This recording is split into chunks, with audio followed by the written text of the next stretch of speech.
Good morning. You're welcome to our class on philosophy of mind. We are discussing thought as an argument for the existence of mind and the philosophers who do believe that mind actually and intrinsically doesn't exist. Then they explain mind, what we call mind, in the full naturalistic way. Naturalistic way means in fully materialistic way, that mind actually doesn't exist. For our linguistic,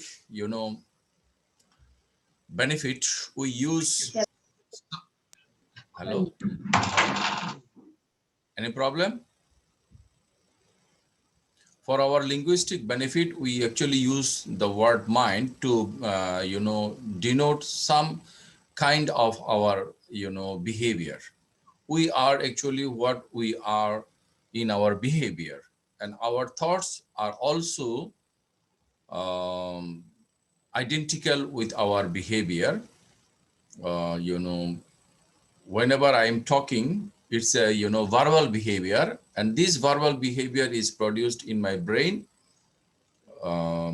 in another neurophysiological or chemical way, that is also physical stuff, and it is also physical. There is nothing beyond physical. So if there is nothing beyond physical, there cannot exist anything that we call mind. And you know that we call mind what is not matter.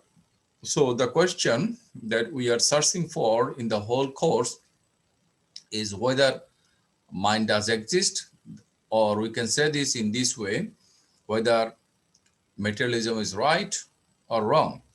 If materialism is right, then mind doesn't exist. Then what we call as mind is a kind of our brain activities. So with this very short introduction, we are starting our today's class.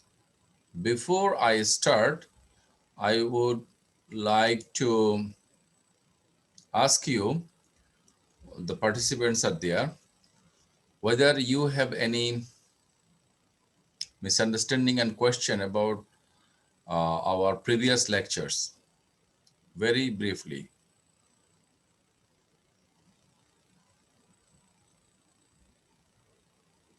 Nobody has any question, I sir see.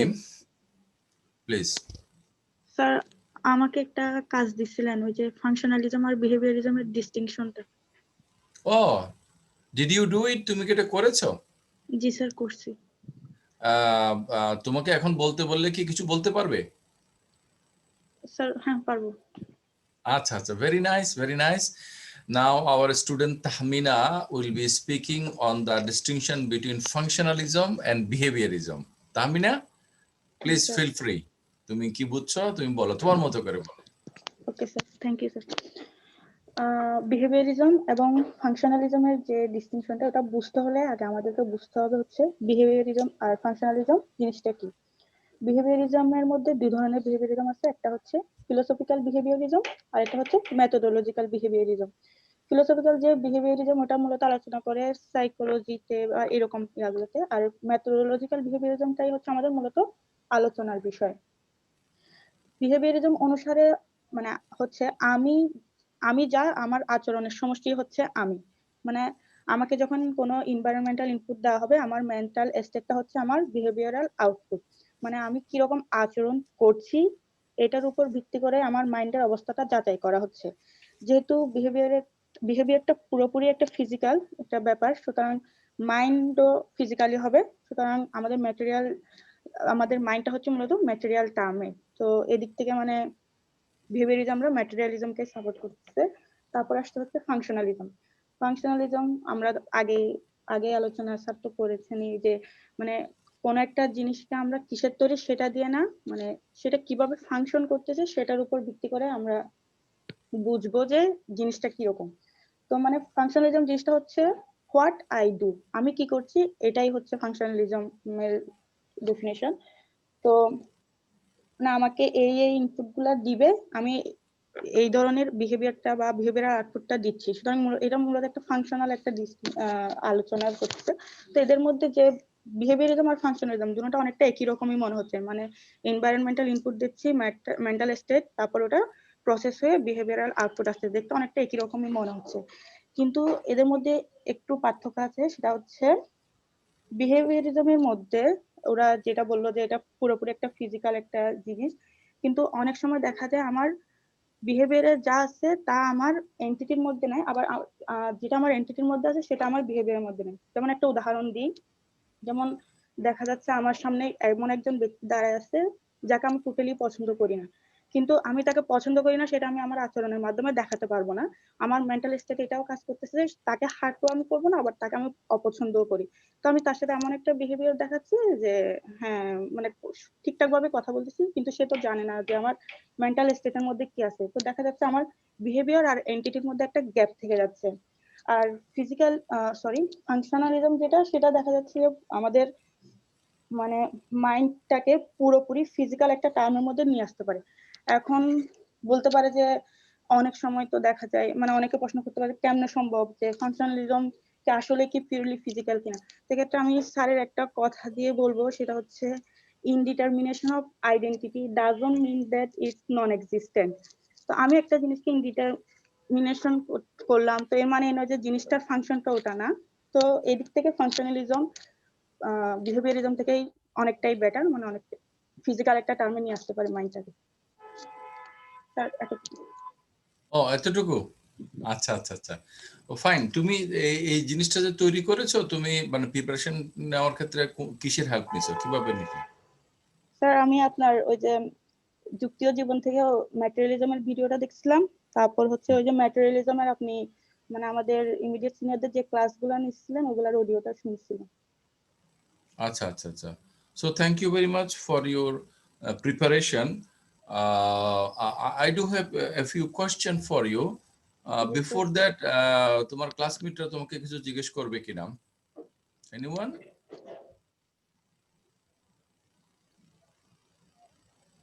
আচ্ছা, আমরা জানি যে প্রশ্ন না থাকা, এটা দুটো meaning হতে পারে, যে সবাই খুব ভালো করে বুঝেছে, অথবা আসলে কেউ বিষয়টার সাথে নিজেকে রেলেভেন্ট মনে করছে না, মনে করছে লেট ইট গো, এটা বুঝি নাই, তার বোঝার দরকারও নেই। কোনটা তোমরা যে প্রশ্ন করছো না, তোমরা আসলে তোমাদের পজিশনটা কি? স্যার আমি আসলে একটু লেটে জয়েন করছি, তো আমি ওর লাস্টের পার্টটুকু শুনছি, মানে আগেরটুকু শুনতে পারি নাই। আগের থেকে শুনতে পারো নাই? ও বলেছে যে ফিলোসফিক্যাল বিহেভিয়ারিজম এবং মেথোডোলজিক্যাল বিহেভিয়ারিজমের মধ্যে একটা পার্থক্য করতে হবে। তো তাহমিনা, তুমি কি তোমার এর জন্য, বান্ধবীর জন্য এটা বলবো আবার? আমি তো জাস্ট ফার্স্ট যে পয়েন্টগুলো বলেছিলাম ওগুলো হচ্ছে বিহেভিয়ারিজম, আমাদের মেথোডোলজিক্যাল বিহেভিয়ারিজমটা মানে আমাদের আচরণটাই হচ্ছে আমি, মানে আমরা আমাদের আচরণেরই সমষ্টি। কি বলে ওটাকে, মানে নন মেটেরিয়াল কোনো কিছুই না, মাইন্ড মাইন্ড বলতে এরকম কিছু না, মাইন্ডটা পুরোপুরি একটা ফিজিক্যাল একটা টার্ম। আর ফাংশনালিজমে তো বললাম যে মানে হোয়াট আই ডু, মানে আমি কি করছি এটার উপর ভিত্তি করে আমি আমার মানে এর মানে মাইন্ডটা কিসের তৈরি সেটা না, প্রসেসটা কিরকম সেটা। তো প্রসেসটা যেহেতু ফিজিক্যাল, তার মানে মাইন্ড বলতে কোনো কিছু নেই, আমরা পুরোপুরি মানে এটা ফিজিক্যাল একটা টার্ম। আচ্ছা, ব্যাপারটা কি এরকম যে বিহেভিয়ারিজমে বলা হচ্ছে যে আমার মাইন্ড আছে, কিন্তু আমার মাইন্ডের যে কার্যকলাপগুলো ওইটা আমি বিহেভিয়ার মানে আমার বাহ্যিক আচরণ দিয়ে প্রকাশ করি, এরকম। আর হ্যাঁ, ফাংশনালটা বিষয়টা হচ্ছে এরকমই, মানে আচরণটাকে ভিত্তিক করে আমি আমার মাইন্ডের অবস্থাটা কিরকম, মানে আমি মানে ব্যথা পেলে কান্না করলাম, তো আমার কান্না করার থেকে আমার এই বিহেভিয়ার থেকে করা হলো যে আমার মেন্টাল স্টেটটা, মানে এই যে ব্যথা পেলেই কান্নাটা করে, মানে মেন্টাল স্টেটটা এভাবে যাচাই করা হচ্ছে বিহেভিয়ার দেখে, ইনফার করতেছে অন্যজন। এর বাইরে আর আলাদা বলে মাইন্ড কোনো কিছু নাই। হ্যাঁ, বুঝতে পারছি। আচ্ছা আচ্ছা। আর anyone like to ask any question?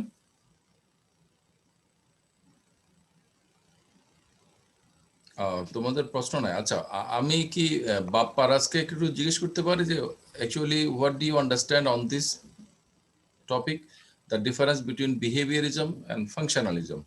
যেটা নিয়ে তাহমিনা বললো? স্যার বলতে পারেন স্যার, আমি বুঝতেছি না ইয়াটা এরকম করে। তুমি তুমি যখন বুঝতেছো না তাহলে তুমি বলবা যে আমি বুঝতেছি না। তুমি যদি কিছুই না বলো আমরা বুঝবো কিভাবে যে তুমি বুঝতেছো না? ব্যাপারটা যেটা আলোচনা হচ্ছে, আমাদের কোর্সের মূল আলোচনাটা কি, আমি ইন্ট্রোতেই বলেছি, বারবারই বলি, সেটা হচ্ছে যে আমাদের যে ম্যাটেরিয়াল ওয়ার্ল্ড যেটাতে আমরা বসবাস করি, ইট ইজ অবভিয়াস। আমাদের কোয়েশ্চেন হচ্ছে যে এর বাইরে আসলে এক্সট্রা কোনো কিছু আছে কিনা, থাকলে সেটা কিভাবে আছে, সেটার সাথে আমাদের ম্যাটেরিয়াল ওয়ার্ল্ডের যোগাযোগটা কি, এসব বিষয়ে তো প্রশ্নটা তোমরা অলরেডি জানো যে ডেকার্ট বলেছে যে হ্যাঁ আছে, তারপর কথা কথা ড্যানিয়েল ডেনেট বলবে যে নাই। তো যারা আছে বলে তারা বলে যে হ্যাঁ একটা ইন্টারাকশন ঘটে বা প্যারালালি ঘটে বা ইত্যাদি, god hypothesis, so and so. যারা নাই বলে তারা আসলে ব্যাপারটাকে কিভাবে ব্যাখ্যা করে? তো তাদের ব্যাখ্যা করার একটা থিওরি হচ্ছে বিহেভিয়ারিজম, আচরণবাদ, যে আমাদের যে আচরণগুলো এগুলো তো ফিজিক্যাল, এই ফিজিক্যাল আচরণগুলোর সমষ্টি হচ্ছে আমরা, এর বাইরে এক্সট্রা আমরা বা আমাদের কোনো সত্তা বা মাইন্ড বলে কোনো কিছু নাই। আবার ফাংশনালিজম বলছে যে আমরা হচ্ছে আমাদের ফাংশনের সমষ্টি। ওকে, আর আমার কোয়েশ্চেনটা ছিল যে তাহলে দুটো তো আমাদের কাছে আপাতত কি মনে হচ্ছে, বিহেভিয়ারিজম এবং ফাংশনালিজম, তাহলে এই দুটোর মধ্যে পার্থক্যটা কি? এটা ব্যাপারে তাহমিনা পড়াশোনা করে এসে তার মতো করে বলছে। Now you understand something? Sir আমি ইয়াটা বুঝলাম যে বিহেভিয়ারিজমটা কি, তারপর হচ্ছে ফাংশনালিজম কি, কিন্তু পার্থক্যটা ক্লিয়ার না। Tahmina, would you please clarify again the distinction between behaviorism and functionalism? দুইটা কি বলে এটা বুঝলাম। behaviorism এর লোকেরা বলে যে we are all total our behavior, functionalistরা বলে যে we are all total our functions। দুইটাই হচ্ছে materialistic or naturalistic interpretation of mind। Naturalistic interpretation মানে হচ্ছে যে মাইন্ডের ইন্ট্রিনজিক কোনো কিছু নাই, মাইন্ড হচ্ছে যে মানে এক ধরনের ম্যাটার। ওকে, মানে আমাদের ব্রেন। তো আসলে তো তাইলে দুইটা আমাদের কাছে একই মনে হচ্ছে, যে আচরণ এবং ফাংশন এর মধ্যে পার্থক্যটা কি? স্যার ওই যে বললাম না, মানে বিহেভিয়ারিজমটা ফাংশনালিজম অনেকটা সেম হলো, দেখা যায় যে বিহেভিয়ারিজমের মধ্যে যে জিনিসটা থেকে যায় সেটা হচ্ছে একটা গ্যাপ, মানে আমার বিহেভিয়ার আর আমি নিজে জিনিসটা কিরকম, আমার সত্তা আর আমার আচরণের মধ্যে একটা পার্থক্য থেকে যাচ্ছে। দেখা যাচ্ছে আমি আমার সত্তার মধ্যে কিছু একটা আছে কিন্তু সেটা আমি আমার বিহেভিয়ারে প্রকাশ করতেছি না, আবার কিছু একটা আমার তুমি ওই যে পছন্দ করা না করা ব্যক্তির উদাহরণ দিয়ে যেটা ওটা বলছিলে এটা আবার বলতে পারো? মানে আমি একজনকে অপছন্দ করলাম, তো এখন সে হার্ট হবে, এটা আমার আমার ব্রেনে কাজ করতেছে যে হ্যাঁ মানুষটা হার্ট হবে আমি যদি তাকে বলি যে সরাসরি আমি তোমাকে অপছন্দ করি, তুমি আমার সামনে থেকে সরে যাও। তো তার সাথে আমি এমন একটা আচরণ করতেছি যাতে সে হার্ট না হয়, যাতে সে হ্যাঁ একটা মন খারাপ না করে এসে যাইতে পারে, এরকম একটা আমি বিহেভিয়ার দেখাচ্ছি, কিন্তু ভেতরে তো আমার সত্তা তাকে পুরোপুরি অপছন্দ করতেছে, কিন্তু আমি সেটা আমার আচরণে প্রকাশ করতেছি না। তো এখানে একটা আমার গ্যাপ থেকে যাচ্ছে, আমার সত্তা আর আমার আচরণের মধ্যে একটা গ্যাপ থেকে যাচ্ছে। তাহলে তো বিহেভিয়ারিজম এই জিনিসটা তো ক্লিয়ারিফাই করতে পারলো না, কিন্তু ফাংশনালিজম আসছে ওই জিনিসটাকে ক্লিয়ার করে দিচ্ছে, মানে তারা পুরোপুরি মানে সবগুলো জিনিসটাকেই পিওরলি মানে একদম ফিজিক্যাল টার্মের মধ্যে নিয়ে গেছে, মানে যা যা ফাংশন আছে, হতে পারে আমি একটা ফাংশনকে আইডেন্টিফাই করতে পারি নাই কিন্তু জিনিসটা তো আছে, ফাংশনালিজমের মধ্যে জিনিসটা পড়ে গেছে কিন্তু আমি হয়তো আইডেন্টিফাই করতে পারি নাই। আইডেন্টিফাই না করার অর্থ এই না যে জিনিসটা নাই। তো মানে ওই যে বললাম আপনার কথাটা, indetermination of identity doesn't mean that it's non existent, মানে জিনিসটা হয়তো আছে আমি আইডেন্টিফাই করি নাই। তো এই দিক থেকে ফাংশনালিজম পুরোপুরি মাইন্ডটাকে ফিজিক্যাল টার্মে নিয়ে যেতে পারছে। বাকিরা তোমরা মানে বুঝেছো কিনা সেটা বলতে পারো? স্যার মাইন্ডকে ফিজিক্যাল একটা টার্মে নিয়ে আসে, এটা একটু উদাহরণ দিয়ে বুঝালে ভালো হতো। এটার উদাহরণ হচ্ছে যে আমাকে একটা বাইরে থেকে একটা ইনপুট দিল, মানে আমি মনে করো যে ব্যথা পাইলাম, আমি কোন একটা জায়গায় হঠাৎ করে আঘাত লাগলো আমার পায়ে, আমি ব্যথা পাইলাম, ওটা আমার মেন্টাল স্টেটে গেল, হ্যাঁ আমার স্নায়ুগুলা নার্ভে গেল যে হ্যাঁ এই অংশটা আঘাতপ্রাপ্ত হয়েছে। তা আমরা কান্না করি বা একটা সাউন্ড করি, তারপর এই যে মেন্টাল স্টেট থেকে আবার বিহেভিয়ারাল একটা আউটপুট আসলো। ফাংশনালিজম বলছে যে এইরকম ইনপুটটা দিলে সে এইরকম আউটপুট দিবে।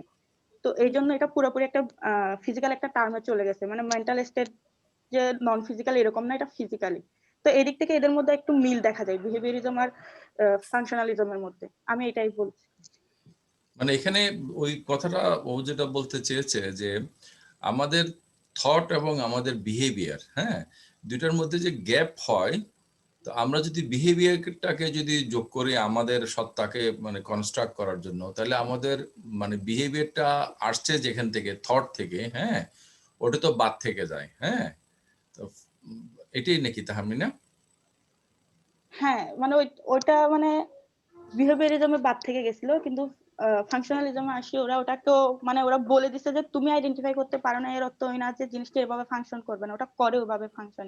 মানে তাহলে একটা তোমার কলম ওই ওটা প্লাস্টিকের হোক বা একটা ওটা যা যা দিয়ে তৈরি হোক, ওটা যদি লিখে তাইলে তো ওরা কলম হয়ে গেল, ওইরকমই। আচ্ছা আচ্ছা, এখানে একটা ইয়া ছিল যে কথার কথা ওই তাহমিনা একটু করে বলতে গিয়ে আবার ওই শব্দটা ভালো করে উচ্চারণ করো নাই। একটা আরেকটা রিলেটেড থিওরি আছে ফিজিক্যালিজম। হ্যাঁ, ফিজিক্যালিজম। হ্যাঁ তো হ্যাঁ ফিজিক্যালিজম বলছে যে তোমার যা কিছু ফিজিক্যাল সেটা নিয়েই তুমি। এখন দেখা গেল যে আমাদের অনেক আচরণের মধ্যে বিষয় আসে যেগুলোর কোনো ফিজিক্যাল আমরা ইয়া খুঁজে পাই না, রুট খুঁজে পাই না। হ্যাঁ, কথার কথা আমি একটা কল্প কাহিনীতে বিশ্বাস করি। তো ওই যে আমি একটা মিথিক্যাল একটা কিছুকে বিশ্বাস করি এবং এটা এই বিশ্বাসটা আমার আচরণের মধ্যে প্রভাব ফেলতেছে, তো ওইটার আমি ফিজিক্যাল লোকেশন কোথায় খুঁজে পাবো? স্যার, আমি বুঝতে পারি না এই ব্যাপারটা। ফিজিক্যালিজম একটা থিওরি আছে না, ফিজিক্যালিজম। জি স্যার। ফিজিক্যালিজম একটা ম্যাটেরিয়ালিস্টিক থিওরি আছে। হ্যাঁ মানে অর্থাৎ মাইন্ডকে ন্যাচারালিস্টিক ওয়েতে ব্যাখ্যা করার যেসব পথ আছে তার মধ্যে তোমার যেটা বললা ফাংশনালিজম, এটা হচ্ছে যে তাদের লাস্ট ইন্টারপ্রিটেশন এবং সবচেয়ে স্মার্ট ইন্টারপ্রিটেশন আর কি। হ্যাঁ, জি স্যার। তো ম্যাটেরিয়ালিস্টিক্যালি অর্থাৎ ন্যাচারালিজম দিয়ে মাইন্ডকে ব্যাখ্যা করতে গিয়ে যে প্রবলেমগুলো হয়, যেমন ফিজিক্যালিজমের প্রবলেম হচ্ছে তুমি যদি বলো যে তুমি যা কিছু সব তোমার ফিজিক্যাল, এখন দেখা গেলো যে তুমি ধরো অনেক ধরনের কাজগুলো করো যেগুলোর কোনো ফিজিক্যাল লোকেশন খুঁজে পাওয়া যায় না। হ্যাঁ, তো বলছে যে না, তাইলে তোমার আচরণ হচ্ছে তোমার সবকিছু, কিন্তু আচরণের মধ্যে তো সবকিছু আসে না, যেটা তুমিও ব্যাখ্যা করে বললো। তখন বলছে না, তাহলে এটার ফাংশন হচ্ছে ফাংশন। সবকিছু। এই তো এভাবে করে মানে ব্যাখ্যাটাকে একটু করে ঘুরিয়ে দেওয়া যাতে করে এটার সমালোচনাগুলোকে আমরা অ্যাভয়েড করতে পারি।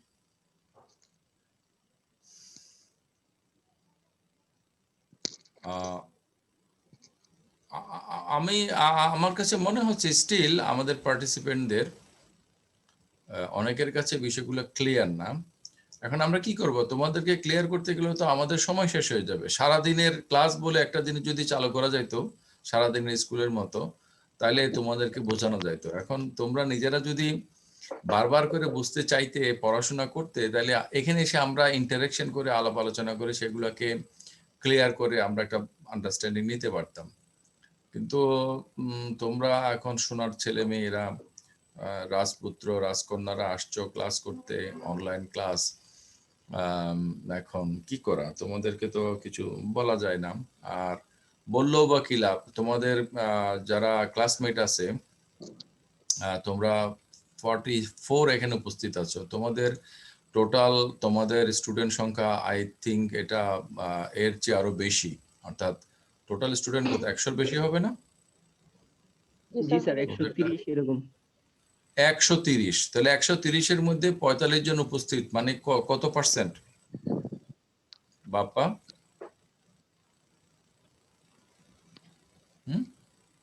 40 মনে হয় স্যার। স্যার এখন তো আছে হচ্ছে আমাদের কত 46 জন, খুব কম। আচ্ছা, তাহলে কত পার্সেন্ট হলো? 1/3। হ্যাঁ, 1/3 এরও কম। ওকে, তাহলে মেজরিটি 10% হচ্ছে অ্যাবসেন্ট। তো তারা আসলে কেন অ্যাবসেন্ট, তাদের সবার কি খুব সমস্যা? আমার মনে হয় না। ব্যাপারটা হচ্ছে যে মানে ডোন্ট কেয়ার। তো আমি এই জিনিসটা পছন্দ করি না। যখন আমি আমোদ ফুর্তি করব তখন খুব ভালো করে করব, যখন আমি খেলাধুলা করব তখন আমি ভালো করে খেলাধুলা করব, যখন আমি যে কাজটা করব, যখন আমি প্রেয়ার করব তখন ভালো করে প্রেয়ার করব। ওয়েল, আমি কোনো কিছুতে না নেই, কিন্তু এই যে কোনো কিছুকে সিরিয়াসলি না নেওয়া, বিশেষ করে যেটা তোমার মূল প্রফেশন, যেমন আমার প্রফেশন হচ্ছে শিক্ষকতা করা, তোমাদের মূল প্রফেশন হচ্ছে যে তোমরা স্টুডেন্ট, তোমাদের স্টুডেন্টশিপটা মেইন। দেখো, তোমাদেরকে বলে কি লাভ, তোমাদের দ্বিগুণের চেয়েও বেশি তোমরা যা আছো তার দ্বিগুণ স্টুডেন্টরা হচ্ছে যে অ্যাবসেন্ট আছে। How can I reach them? এবং হোয়াট ইজ দি অ্যাকাউন্টেবিলিটি। এই সরকারি বিশ্ববিদ্যালয়ে তো এই তো অবস্থা যে আমাদেরকে মুক্ত করে দিছে, যেহেতু আমরা নৈতিকতা দ্বারা পরিচালিত হব। আর নৈতিকতা দ্বারা পরিচালিত না হইয়া এখন আমরা ফ্রি স্টাইলের সুবিধা দ্বারা পরিচালিত হচ্ছে। এনিওয়ে, এগুলো হচ্ছে যে আমার মানে রিসেন্টমেন্ট এবং আমার মানে কি বলা যায় যে মানে আমি যে পরিচয় দেই যে ফেসবুক আমার ইয়েতে লেখা আছে যে একজন মানে ঘুরে দাঁড়ানো একজন পরাজিত সৈনিক।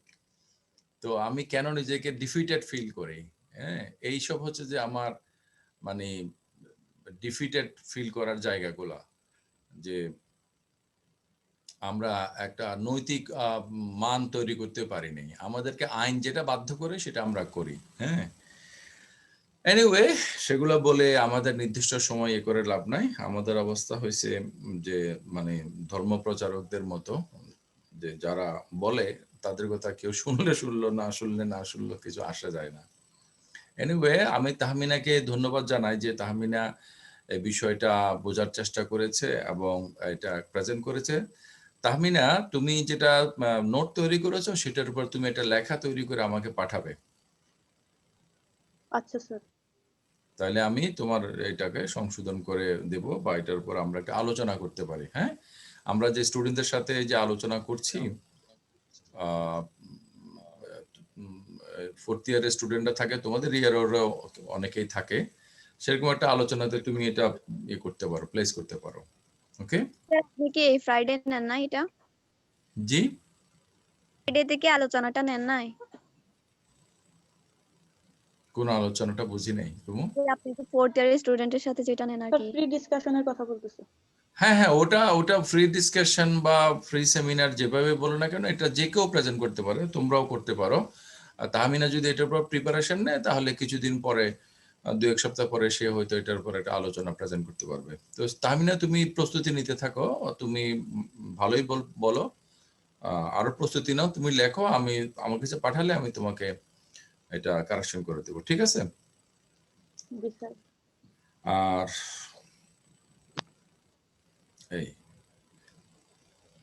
এটা নিয়ে আমরা আজকে আর আলোচনা করে আমরা আমাদের আজকের আলোচনাতে চলে যাই। হ্যাঁ, জি স্যার, শুরু করা। ওকে, দ্য আর্গুমেন্ট ফ্রম রিজন। তো থার্ড চ্যাপ্টারের মধ্যে আর্গুমেন্ট ফ্রম রিজন, এই আর্গুমেন্ট ফ্রম রিজন তোমরা তো স্ক্রিন দেখতে পাচ্ছ, তাই না?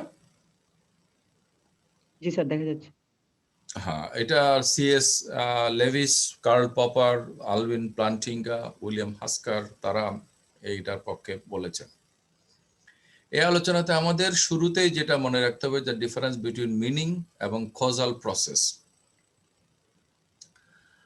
The meaning of the symbols are completely irrelevant to their causal efficacy, for they would have the same causal properties whatever meanings they had, or even they had no meanings at all. Suppose আমরা যদি বলি 2 + 2 = 4, এখানে 2 বলতে আসলে আমরা কি বোঝাচ্ছি, plus চিহ্ন দ্বারা আমরা কি বোঝাচ্ছি, ইকুয়াল চিহ্ন দ্বারা আমরা কি বোঝাচ্ছি, এবং 4 কথাটা দ্বারা আমরা কি বোঝাচ্ছি, এই যে একেবারে ভেরি একটা সিম্পল প্রপোজিশন 2 + 2 = 4, এই জিনিসটাও রাইট হওয়াটা নির্ভর করছে এটা মিনিংফুল হওয়া এবং সেই মিনিংটাকে আমরা প্রপারলি ভেরিফাই করতে পারি। ওকে, এখন একটা কম্পিউটারকে বা একটা ক্যালকুলেটরকে যদি ইনস্ট্রাকশন দেওয়া হতো 2 + 2, এটা যখন লেখা হবে এবং ইকুয়াল চিহ্নটা চাপা হবে, তার মানে এটা রেজাল্ট চাওয়া হবে, তখন তুমি শো করবা ইট ইজ রেইনিং। এটা যদি ইনস্ট্রাকশন দেয়া হতো তাহলে কি ক্যালকুলেটরটা 2 + 2 = 4 লিখতো, নাকি ইট ইজ রেইনিং এই কথাটা শো করতো? Someone respond me. It is raining. হ্যাঁ, কেউ কি এটা বাপার সাথে কেউ দ্বিমত পোষণ করো যে 2 + 2 লিখে মানে এ করা হলো, ইকুয়াল চিহ্ন চাপা হলো, অর্থাৎ এন্টার চাপা হলো, রেজাল্ট চাওয়া হলো, তখন সে 4 না দেখাইয়া সে দেখাইলো যে ইট ইজ রেইনিং। এটা কি হতে পারে? না স্যার। কে বললে না স্যার? সিফাত। সিফাত তুমি না বলছো কেন? মানে তাহলে ক্যালকুলেটর কি এটা বুঝেছে যে 2 + 2 = 4 হবে? এটা বুঝেছে জি স্যার নাকি এখানে একটা বুঝেছে না? না মানে স্যার এটা তো বুঝে নাই তো স্যার। ফাংশন করে দেয়া আছে। এটা একটা তাই ফাংশন এখানে করে যেভাবে দেয়া সেট আছে। করে ফাংশনটা যদি এমন দেওয়া হতো যে 4 এই যে সিম্বলটা এটাকে ডিসপ্লে না করে ইট ইজ রেইনিং এই ডিসপ্লেটা দেওয়া হলো, এটা কি মানে ফাংশনটা যদি সেভাবে হইতো তাহলে সে কি বলতো তো না এভাবে দেওয়াটা ফাংশনটা ভুল হয়েছে, আমি এটা কারেক্ট করে 4 দেখাচ্ছি, এভাবে করতো নাকি 4 এর পরিবর্তে ইট ইজ রেইনিং দেখাইতো? কোনটা? It is It is raining raining. দেখাতো। তাহলে আমরা বলতে পারি যে আসলে ক্যালকুলেটর বা কম্পিউটার গুলো আন্ডারস্ট্যান্ড করে না। হ্যাঁ, জি স্যার। তাহলে দেখা যাচ্ছে যে 2 + 2 = 4, এটা একটা ফাংশনাল কজাল প্রসেসে ঘটে, কিন্তু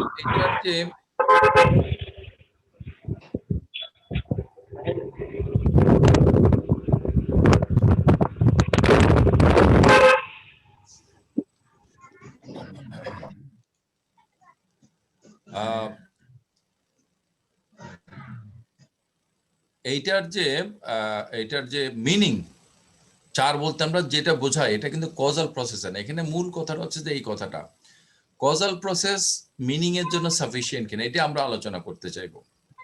তোমাদের কি একটা থিওরির কথা মনে আছে, এপিফেনোমেনালিজম? জি স্যার। জি স্যার। জি স্যার বললে কে? স্যার তাহমিনা। তাহমিনা বলো তো একটু, উপবস্তুবাদ জিনিসটা কি? স্যার উপবস্তুবাদ এই মতবাদ অনুসারে হচ্ছে মাইন্ড হচ্ছে আমাদের বডিরই বাই প্রোডাক্ট, মানে আসল বস্তুটা হচ্ছে বডি, মানে বস্তুটাই আসল, মাইন্ডটা হচ্ছে by product. By product, right. তা তুমি একটা উদাহরণ বলতে পারো? স্রোত থেকে শব্দের উৎপত্তি আপনি বলছিলেন। আচ্ছা, একটা তারপর স্রোত যখন পিতা হয়ে যায়, মাতা, পিতা মাতা থেকে সন্তান।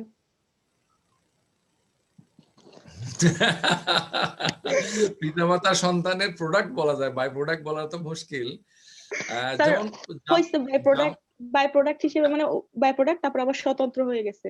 তো উপবস্তুবাদের মধ্যে জিনিসটা তো এরকমই, মানে হয়েছে হ্যাঁ, মাইন্ডটা। উদাহরণটাকে ওয়ে বলা যায় যে for physical pleasure a couple engaged in mating and they have given birth of a child. হ্যাঁ, এখন মেটিংটা তাদের উদ্দেশ্য ছিল আর একটা বাই প্রোডাক্ট পেয়ে গেছে একটা বাচ্চা।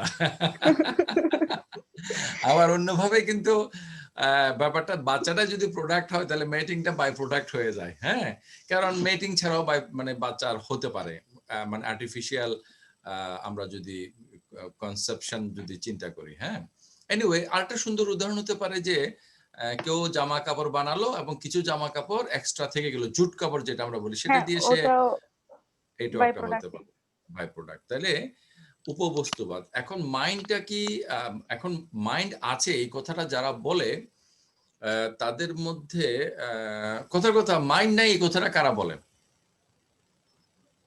তামিনা না, তুমি না, যারা রেগুলার কথা বলো তাদেরকে আমি চাচ্ছি না, আমি চাচ্ছি যে তোমাদের মধ্যে থেকে যারা কথা বলে না তাদের কারোর কাছ থেকে প্লিজ ডেলিভারেটলি বলো নিজের থেকে যে আমি ক্লাসে কোনোদিন কথা বলিনি, আজকে আমি স্যারের সাথে একটু আলোচনা করব। মাইন্ড নাই এটা কারা বলে?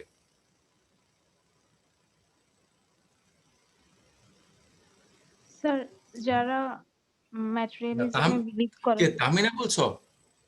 না স্যার, তাসনিয়া।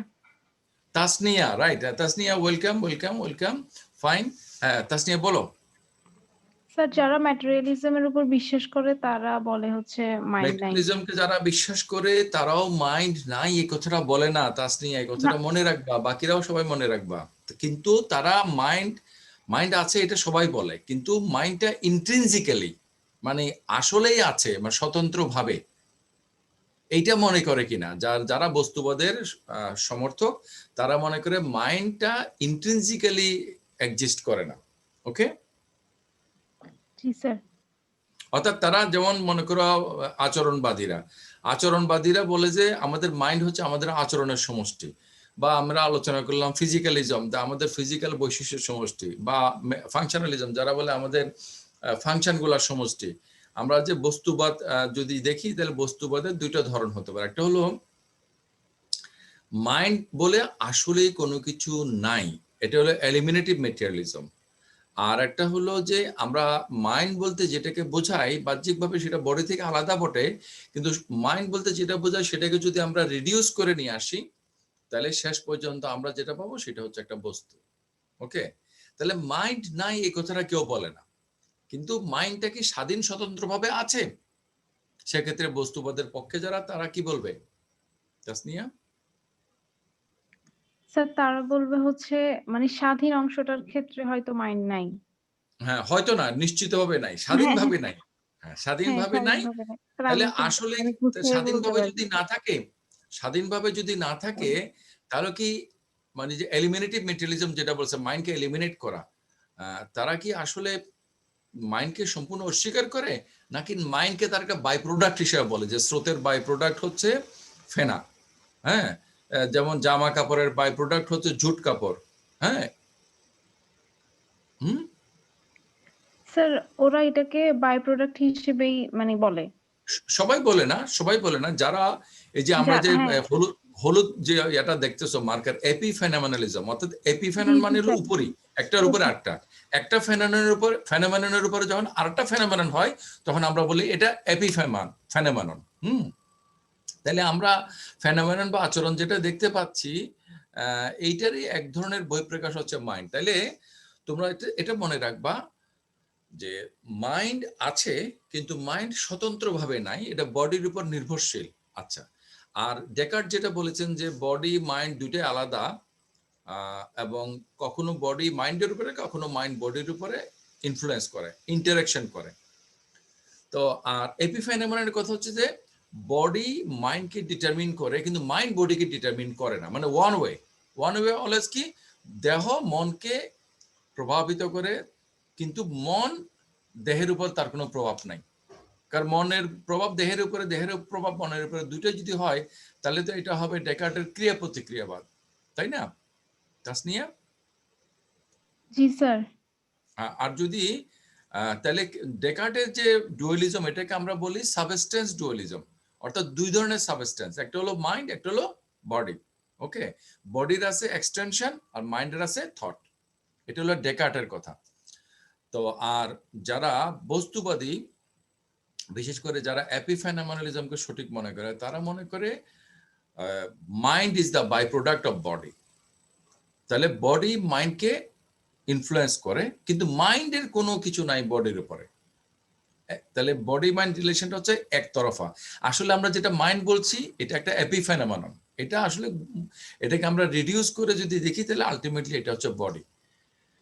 তাসনিয়া, আমি তোমার সাথে এই আলোচনা যেটা করলাম এটা কি তোমার কাছে ক্লিয়ার হয়েছে?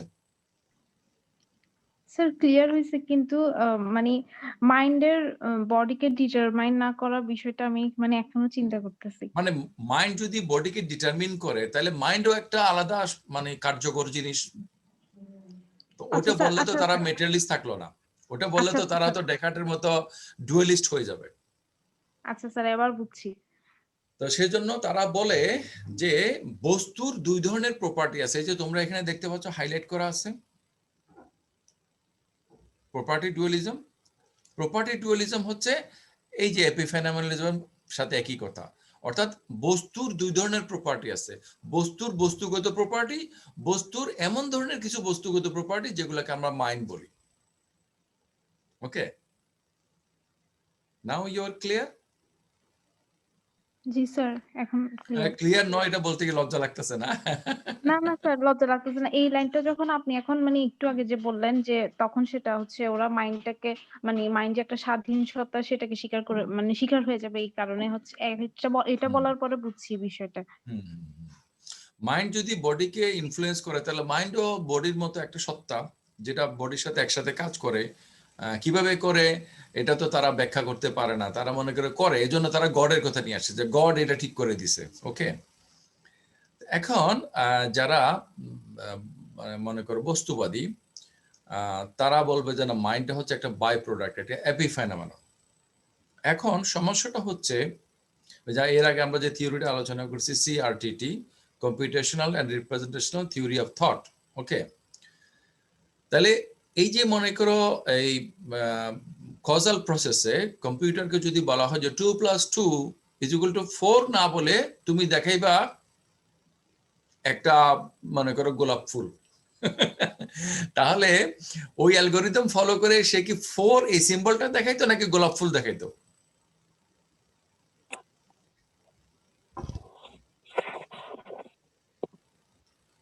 তাসনিয়া? স্যার স্যার আমার মনে হচ্ছে এখানে মানে গোলাপ ফুলটা দেখাতে যদি ওটা মানে সেট করা থাকে মানে মানে আমি তোমাকে যদি এইটা চাই তুমি আমাকে ওইটা দেখাইবা, ওইটা জি স্যার। তাহলে এইটা দ্বারা কি বোঝায় ওইটা দ্বারা কি বোঝায় এই কোনো জিনিসই তো তার কাছে ক্লিয়ার না, কিন্তু সে কিন্তু রুলটা ফলো করে, যে সরকারি অফিসের কেরানির মতো। হ্যাঁ, তো একজনের সে বয়স্ক ভাতা পায়। হ্যাঁ, তো একবার তার ভাতা যখন বন্ধ হয়ে গেছে সে অফিসে গেছে, অফিসে গিয়ে বলছে যে আমার কেন ভাতা বন্ধ হয়ে গেছে, ও কাগজপত্র দেখে বলছে যে তুমি অমুক, কিন্তু অমুক তো মারা গেছে, আমার কাছে রিপোর্ট আছে। তো বলছে আমি তো নিজেই চলে আসলাম, আমি মারা গেলাম কিভাবে? বলে যে না, তুমি চেয়ারম্যান থেকে সার্টিফিকেট নিয়ে আসো যে তুমি জীবিত আছো। আচ্ছা, তো এখন ও যদি 2 + 2 = 4 না দেখাইয়া তাকে যদি বলে যে গোলাপ ফুল দেখাবে, সেটাই দেখাইতো। তার মানে হচ্ছে যে কজাল প্রসেসে আমাদের ব্রেইনটা কাজ করে কম্পিউটারের মতো, ওখানে মিনিং বলে কোনো কিছু নাই, ওখানে ট্রু ফলস বলে কোনো কিছু নাই, ওখানে হচ্ছে জাস্ট একটা রুল, একটা সিম্বল, এই সিম্বলের সাথে ওই সিম্বল। ওকে, প্লাস চিহ্ন দিয়ে আমরা যেটা বোঝাই, এটা দিয়ে যদি আমরা প্লাস না বুঝাই মাইনাস বুঝাইতাম, এই চিহ্ন দিয়া মানে এরকম একটা চিহ্ন দিয়ে যদি আমরা প্লাস না বুঝাই যদি মাইনাস বুঝাইতাম, তাহলে 2 + 2 = লিখলে কত আসতো? 4 আসতো নাকি 0 আসতো? স্যার 4 আসতো।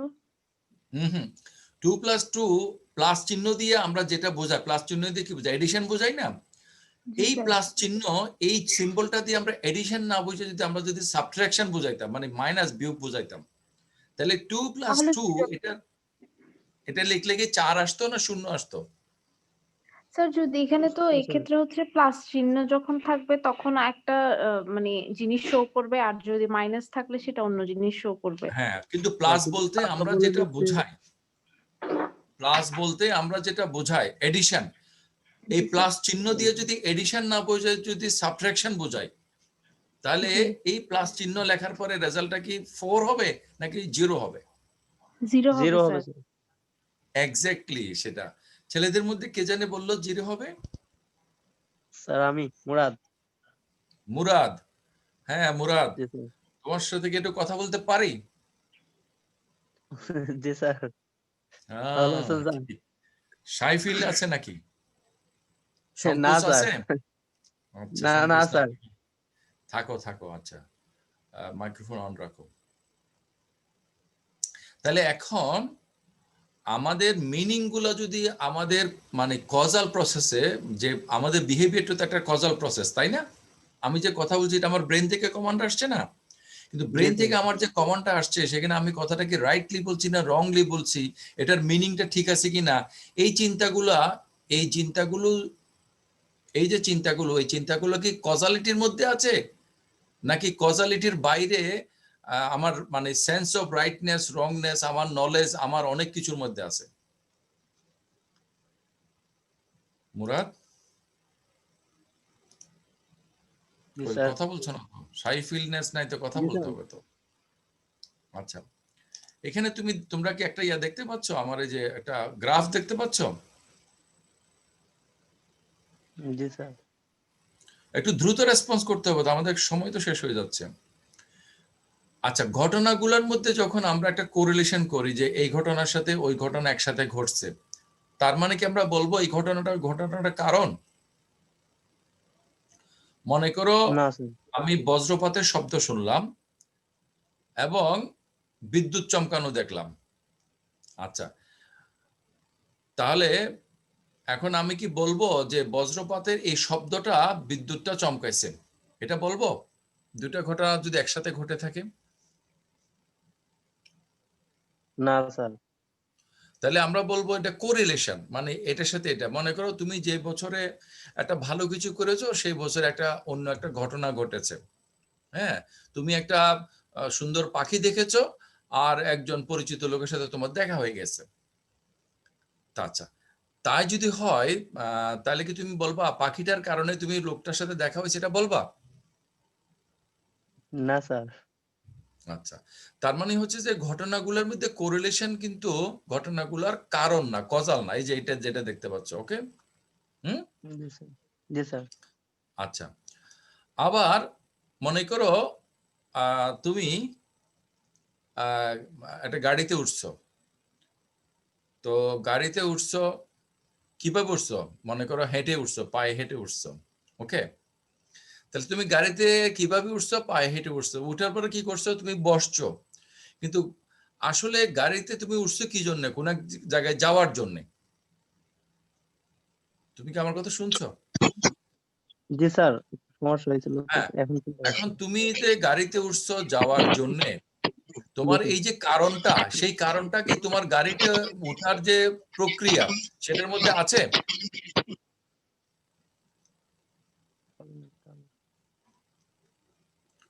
স্যার আরেকটু বললে ভালো হয় স্যার সেটা। একটু মনোযোগটা একটু বাড়াতে হবে। জি স্যার, মানে স্যার একটু কল আসছিল সেটা তো হচ্ছে এই যে জন্য। তুমি গাড়িতে উঠছো, গাড়িতে বসছো, জি স্যার। গাড়িটা যাচ্ছে, কিন্তু এই টোটাল ফিজিক্যাল বর্ণনার মধ্যে তুমি যে একটা ডেস্টিনেশনে যেতে চাচ্ছ, সেখানে তোমার যে একটা কাজ আছে, সেই জিনিসটা কি এই বর্ণনার মধ্যে, এই ফিজিক্যাল প্রক্রিয়ার মধ্যে আছে? জি স্যার। থাকার। আছে? জি স্যার। কি আছে দ্যাট?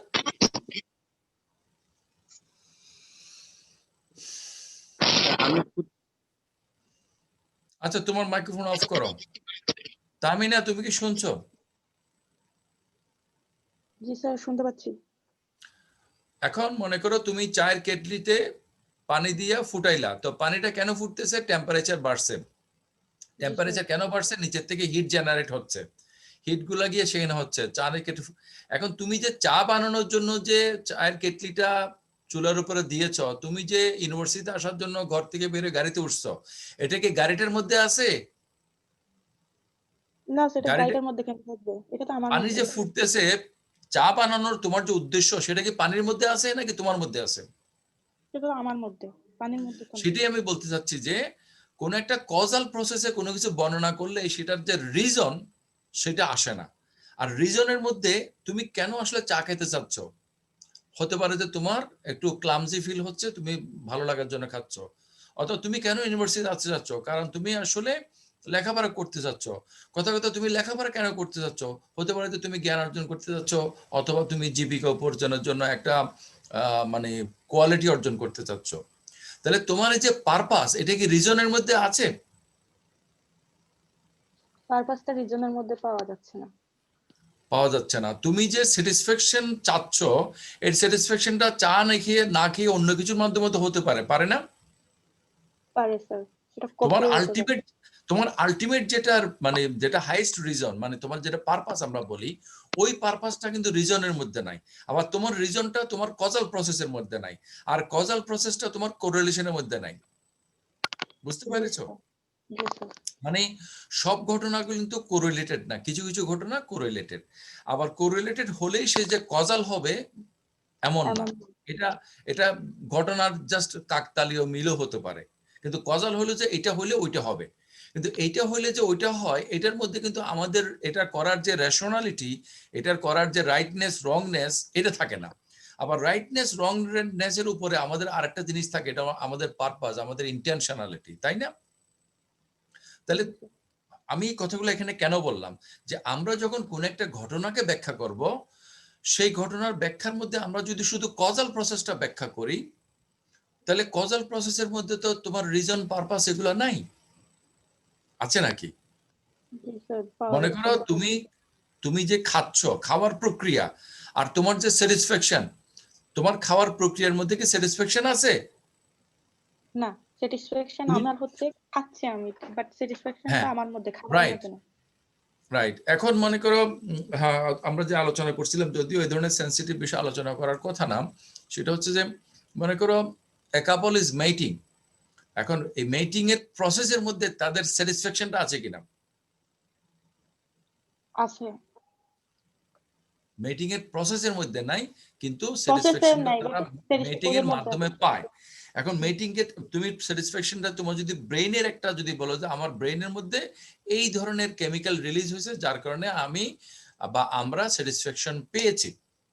এখন এই ব্রেইনের কেমিক্যাল গুলোতে নিচকেই কতগুলো কেমিক্যাল, হ্যাঁ, তোমার যে ইন্টেন্স একটা ভালো লাগলো অথবা কোনো কিছু তোমার ইন্টেন্স খারাপ লাগলো, যে কোনো কিছু, সেই ভালো লাগা খারাপ লাগাটা তো তোমার অর্গানের মাধ্যমে তোমার ব্রেইনে আসে। তোমার ব্রেইন কি সেরকম একটা অর্গান নাকি ডেস্টিনেশন? মনে করো তুমি ট্রেনে করে, ইউনিভার্সিটি ট্রেনে করে তুমি বটতলা স্টেশনে নামলা, তাহলে ট্রেনটা আর যাচ্ছে না।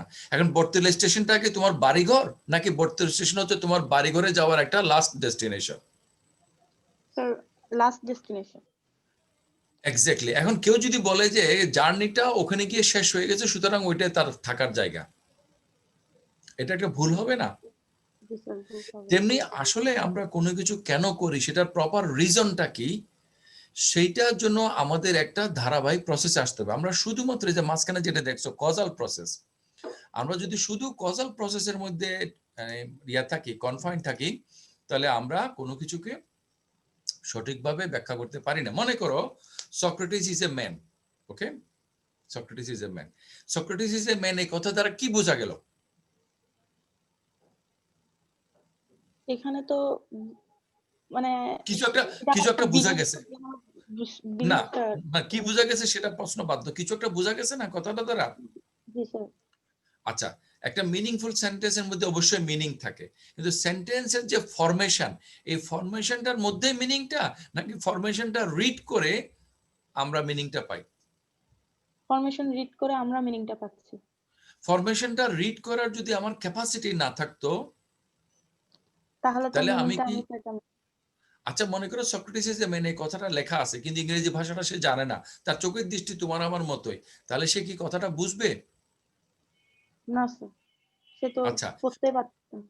আচ্ছা মনে করো ইংরেজি ভাষা জানে কিন্তু এই কথাটার অর্থ সে বুঝতেছে না, সে এটা দেখে দেখে লিখলো, দেখে দেখে বললো, মুখস্থ করে বললো, তাহলে কি আমরা বলবো যে সে এটা বুঝেছে? সে তো বুঝে নাই, কিন্তু হয়তো আমাদের মনে হয়ে যেতে পারে যে তার লেখা দেখেও মনে হয় আমরা ইনফার করে ফেলবো যে সে বুঝেছে, কিন্তু আদৌ তো সে বুঝে আমরা নাই। মনে করব হয়তো সে বুঝেছে কিন্তু হতে পারে যে সে আসলে বুঝে নাই। বুঝে নাই। এখন দেখো দামিনা, আমরা এপিস্টেমোলজি কোর্সে পড়েছি না যে কেউ যদি একটা সঠিক কথাটা বলে প্রপার জাস্টিফিকেশন ছাড়া, তাহলে কি আমরা বলবো সে জানে এটা বলবো নাকি আমরা এটাকে লাকি গেস বলবো? লাকি গেসি বলবো। রাইট। তাহলে তাহমিনা ছাড়া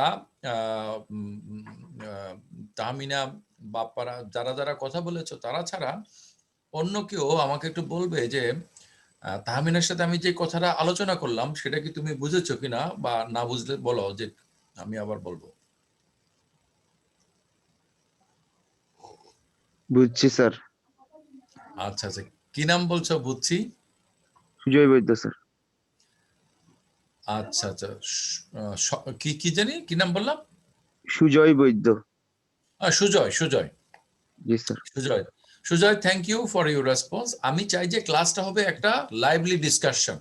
একতরফা আমি বলে যাব তোমরা একটা ক্লাস করতে হাজিরা দিতে হয়, দিয়ে বসে থাকবা, আমি এটা পছন্দ করি না। তোমাদের অধিকাংশ স্টুডেন্টরা অ্যাবসেন্ট, সেটাতে আমি কিছুটা মনক্ষুণ্ণ তো বটেই, খুব বেশি মনক্ষুণ্ণ না, কারণ আমি মনে করি যে ক্লাসে উপস্থিতি সংখ্যা যত কম হবে ক্লাসটা তত প্রাণবন্ত হবে। তো সুজয়, আমি চাই একটা প্রাণবন্ত আলোচনা হোক, তোমরা কি সেটা চাও? জি জি স্যার। তো কেমনে বোঝা গেল? তোমাদেরকে আমি দেখতে পাচ্ছি না, তোমাদের গলাটাও যদি শুনতে না পারি তাহলে কেমনে বোঝা গেল যে তোমরা মানে লাইভলি ক্লাস চাও? আচ্ছা সুজয়, তাহলে আমি পরবর্তীতে যেটা বলছি তুমি খেয়াল রাখবা, তোমার সাথে আমি কথা বলবো। হ্যাঁ, জি স্যার। জি স্যার। ওকে, এখন অফ করো আপাতত। তাহলে আহ তাহলে দেখা গেল যে আমাদের মাইন্ডটা যদি হয় একটা এপিফেনোমেনন, উপবস্তু, বাই প্রোডাক্ট, বডিটাই সবকিছু, এবং বডিটা কাজ করে একটা কার্যকরণ প্রক্রিয়াতে, কজাল প্রসেসে, তাহলে আমাদের মিনিং, কোনো কিছুর মিনিংফুল হওয়া, এই জিনিসটা তো টোটালি একটা অর্থহীন ব্যাপার হয়ে দাঁড়ায়। মনে করো 2 + 2 = 4, এই 4 জিনিসটা মিনিংফুল হওয়া না হওয়া তো অর্থহীন হয়ে দাঁড়ায়। 2 + 2 = কার্যকারণে যদি দেওয়া হয় যে ইট ইজ রেইনিং, তাহলে ইট ইজ রেইনিং এ দেখাবে, হ্যাঁ, 2+2 একটা গোলাপ ফুল দেখাবে যদি নিয়মটা সেরকম হয়। নিয়মটা কেন সেরকম, নিয়মের পিছনে কি থাকে সুজয়? জি স্যার। আমরা যে নিয়মগুলো বানাই, নিয়মের পিছনে একটা উদ্দেশ্য থাকে না? জি স্যার। আচ্ছা, আমরা যে আইন বা নিয়মগুলো বানাই, সেই নিয়মগুলোর একটা আমরা কি মানে একটা এটার একটা পারপাস থাকে না, একটা রেশনালিটি থাকে না, রিজন থাকে না, জাস্টিফিকেশন থাকে না নাকি? জি স্যার, থাকে স্যার, জাস্টিফিকেশন মনে করো থাকে। একটা আইন আছে, সেটার কোনো জাস্টিফিকেশন নাই, তাহলে সেটা কি আইন হবে? স্যার সেটা আইন হবে, তবে জাস্টিফিকেশন না থাকলে সেটা আমরা বিশ্বাস করতে চাইবো না আর কি। সেটা আইন হবে, কিন্তু সেই আইনটা তো আমরা যুক্তিসঙ্গত মনে করবো না, করবো যুক্তিসঙ্গত কি? মনে করি, যুক্তিসঙ্গত মনে করবো না। আচ্ছা আচ্ছা, আমার একটা স্লোগান আছে, তুমি কি কখনো শুনেছো কিনা? যুক্তির বাইরে কিছু নাই, বুদ্ধির অনুকূলে আমরা সর্বদা। তুমি কি জি স্যার। শুনেছো এটা? জি স্যার, শুনেছো? ক্লাসরুমে শুনেছি। জি স্যার। ক্লাসরুমে শুনেছো? এটার উপর আমি পোস্টার বানাইছি, আমি বিভিন্ন জায়গায় বলি যুক্তির বাইরে কোনো কিছু নাই। তাহলে জি স্যার। আমি যদি যুক্তি ছাড়া যদি কারো কথা কোনো কথা মানি, তাহলে আমি প্রথমত তাকে একটা অথরিটি হিসেবে মানতে হবে। কথার কথা, তোমার আইডি কত সুজয়? স্যার 18, 10, 50, 47। 18, 10, 50, 47 না হইয়া তোমার আইডি 48 হলো না কেন? স্যার এটা যুক্তি। কারণ স্যার আমি ওই 48 যে আইডি তার আগে ভর্তি হয়েছি, তার কিছুক্ষণ আগে ভর্তি হয়েছি। তো ঠিক আছে, তুমি কিছুক্ষণ আগে ভর্তি হয়েছো, সেজন্য তোমার সিরিয়াল দিচ্ছে, মানে জি। আগেরটার সাথে পরেরটা। তো আমরা কি সব সময়ে যে প্রথম আসে তাকে প্রথমেই বলি, রেজাল্ট নেওয়ার জন্য যে প্রথমে আসে তাকে কি আমরা ফার্স্ট রেজাল্ট দিব, প্রথম স্থান দিব? স্যার লাস্ট কথাটা বুঝিনি স্যার, একটু যদি আবার রিপিট করতে। ফলাফল প্রকাশ হয়েছে, ফলাফল নেয়ার জন্য প্রথমে যে আসছে সে প্রথম স্থান অধিকার করেছে। আমরা কি এভাবে করি? না স্যার। কেন করি না? তাহলে তুমি নম্বরের সিরিয়াল দেওয়ার ক্ষেত্রে তোমাকে আগের জনের সাথে মিলাইয়া পরের জনের সাথে দেওয়া হইলো, রেজাল্টের ক্ষেত্রে কেন করি না? আসলে তোমার আইডি হওয়াটা যুক্তিসঙ্গত, কারণ অথরিটি সেটা তোমাকে দিয়েছে। আমরা যখন ডাক্তারের প্রেসক্রিপশন নিয়ে কাজ করি, প্রেসক্রিপশনটা ঠিক মতো দিছে কিনা, আমরা যখন ফার্মেসিতে যাই ওষুধগুলো ঠিক মতো দিছে কিনা, ওষুধগুলো যে নামগুলো লেখা আছে ভিতরে কম্পোজিশন সেরকম আছে কিনা, সেগুলোকে আমরা জানি, জাস্টিফাই করতে পারি। সুজয়? জি স্যার। ও আল্লাহ, আমি তোমারে কি বললাম? স্যার মানে যদি ওই যে ডাক্তার যে জিনিসগুলা দিচ্ছে কিনা সেটা আমরা জাস্টিফিকেশন করি কিনা। স্যার অনেক সময় তো স্যার হ্যাঁ আমরা ফার্মেসি গিয়ে সেটা একটু ওনাদেরকে একটু জিজ্ঞেস করি যে একটু আঙ্কেল একটু এই জিনিসটা বলবেন আমাদেরকে, হ্যাঁ এই হ্যাঁ ডাক্তার। হ্যাঁ, এখন ফার্মেসির আঙ্কেল যে তোমাকে ঠিক মতো বলছে নাকি উল্টা পাল্টা বলছে, না জানে বলছে, how could you be sure? এখন স্যার ওইটা পুরোপুরি শিওর হওয়ার জন্য হয়তো বা আবার আমাকে ডাক্তারের কাছে যাইতে হতে পারে। আবার ডাক্তার মানে এখন তুমি তো ডাক্তার যে বিবেচনা করে দিছে সেই বিবেচনা তো তোমার কাছে নাই, আছে নাকি? না স্যার। সেটা বিবেচনা করতে হলে তোমাকে ডাক্তার হইতে হবে। আবার জি স্যার। ডাক্তারের কথা মতো ফার্মেসি ওয়ালা ঠিক মতো দিছে কিনা এই জন্য তোমাকে ফার্মাসিস্ট হইতে হবে। ফার্মাসিস্ট। তো এইভাবে কি আমাদের পক্ষে সবগুলোকে যাচাই করা সম্ভব? না স্যার। তো এই যে আমি বললাম যে যাচাইয়ের বাইরে, যুক্তির বাইরে কোনো কিছু নাই, এটার মানেটা কি? মানেটা হচ্ছে যে তুমি যখন কাউকে অথরিটি হিসেবে গ্রহণ করবা, জি। হ্যাঁ, তখন তুমি জি। তার কথাটা মেনে নেওয়াটা তোমার জন্য যুক্তিসঙ্গত। তুমি যখন মনে করছো এই লোক ডাক্তার, সুতরাং তার কথাটা মেনে নেওয়া তোমার জন্য যুক্তিসঙ্গত। তুমি যখন মনে করছো এই লোক ফার্মাসিস্ট, তার কথাটা মেনে নেওয়া তোমার জন্য যুক্তিসঙ্গত।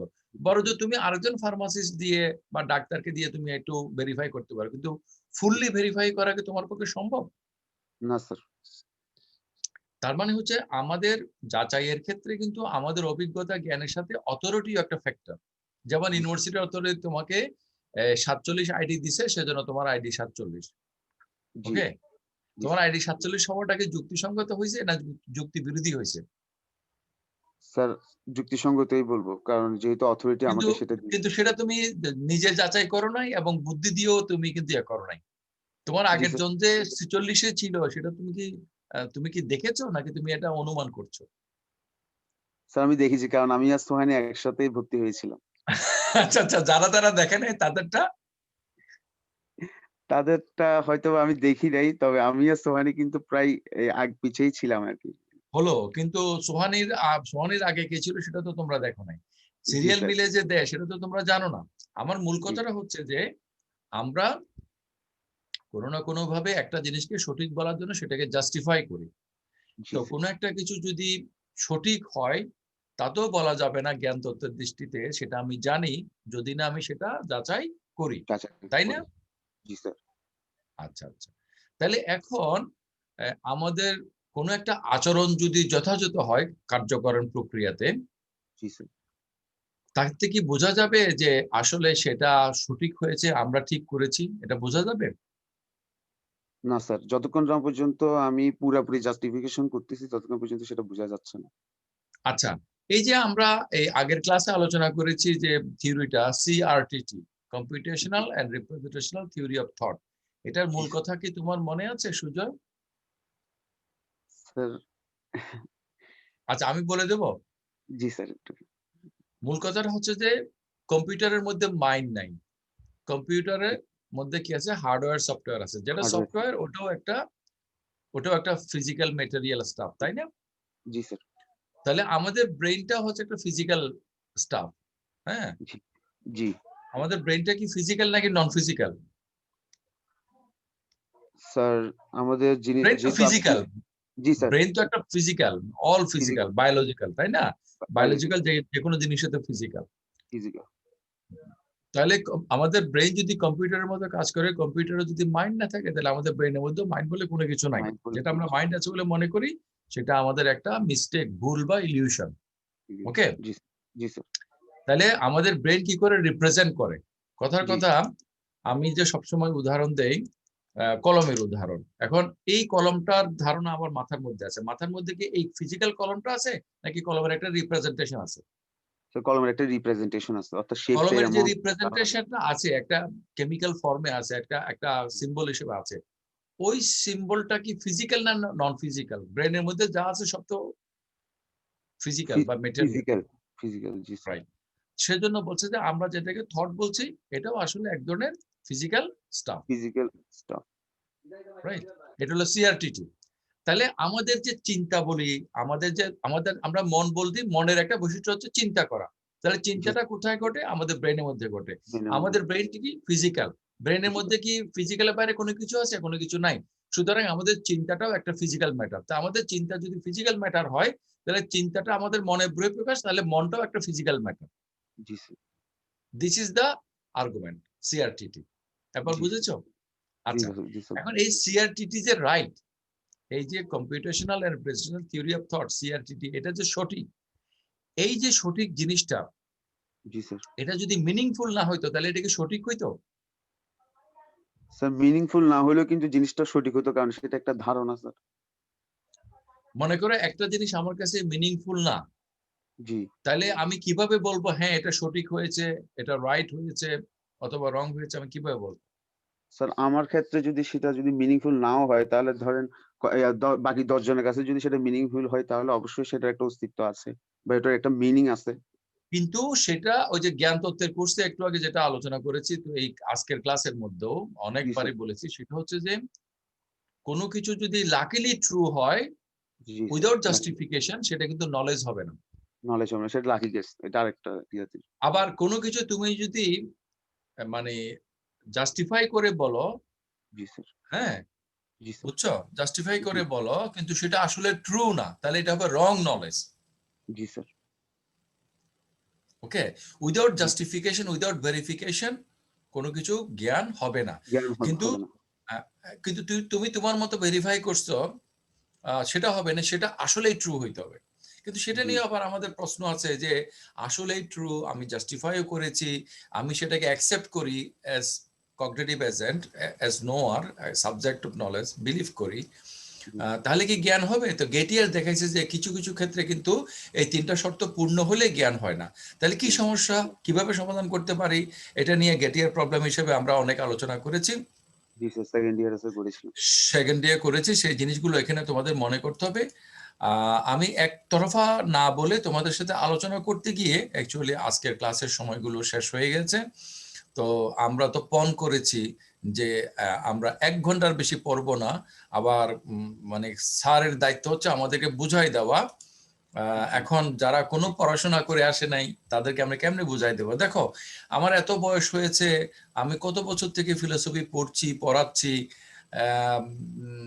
তারপরেও কিন্তু আমি তোমাদের এই ক্লাসটা নেওয়ার জন্য কালকে রাত্রে পড়াশোনা করেছি, আজকে সকাল থেকে অনেকক্ষণ পড়াশোনা করেছি, প্রায় 1-1.5 ঘন্টা আমি পড়াশোনা করে তারপর এখানে বসেছি তোমাদের ক্লাস নেওয়ার জন্য। আর সেই তোমরা কোনো পড়াশোনা না করে আসছো, তাহলে আমি তোমাদেরকে কিভাবে বুঝাবো বলো? আমি তো একজন মানে কামেল বুজুর্গ, একটা সেন্ট না যে I will give a blow, ফুহ তোমরা বুঝে যাও। হ্যাঁ, বা ম্যাট্রিক্স সিনেমাতে আছে, এই আমি একটা হেলিকপ্টার দেখতে পাচ্ছি, কিন্তু ওইটা আমি চালাতে পারছি না, তুমি আমার ব্রেনের মধ্যে অমুক মডেলের হেলিকপ্টারের নলেজটা লোড করে দাও। তারপরে লোড করে দিল এবং হেলিকপ্টারটা নিয়ে এসে উড়ে চলে গেল। ম্যাট্রিক্স সিনেমাটা তোমরা যদি দেখে থাকো, তো এভাবে করে নলেজ তো ফ্লেক্সিলেট করা যায় না। জি স্যার। হ্যাঁ, তো আমি আশা করব যে তোমাদের সাথে পরবর্তী ক্লাস, এই সপ্তাহে আরেকটা ক্লাস আছে না তোমাদের সাথে? জি স্যার, জি স্যার, বুধবার। বুধবার। বুধবার। তাহলে বুধবারের ক্লাসে আমরা বাকি আলোচনাগুলো করব, এবং আমি খুশি হব তোমাদের মধ্যে থেকে 2 জন, কমপক্ষে 1 জন, যদি বিষয়টাকে আমরা আজকে যা আলোচনা করলাম সেটাকে তোমরা যদি নেক্সট ক্লাসে শুরুতে, আজকে তাহমিনা যেরকম একটা কিছু বললো সেভাবে তোমরা বলবে। তাহলে ডেলিভারেটলি কে বলতে চাও যে? স্যার আমি বলবো। তুমি বলতে? পাপ্পারাজ। হ্যাঁ বাপ্পা, তুমি তাহলে প্রিপারেশন নিবা এবং বুধবারের ক্লাসে এই যে আমরা আজকে যেটা করলাম, এই যে দ্য আর্গুমেন্ট ফ্রম রিজন, এটা তো এটা আমি তোমাদেরকে যে সিনপসিসটা আমার সাইটের মধ্যে দিয়েছি সেটা একবারে খুবই সংক্ষিপ্ত।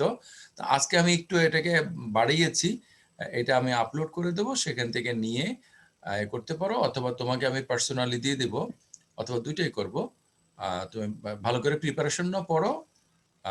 আই হোপ যে তুমি একটা ভালো প্রেজেন্টেশন দিতে পারবা বুধবারের ক্লাসে। So thank you very much for attending the class. See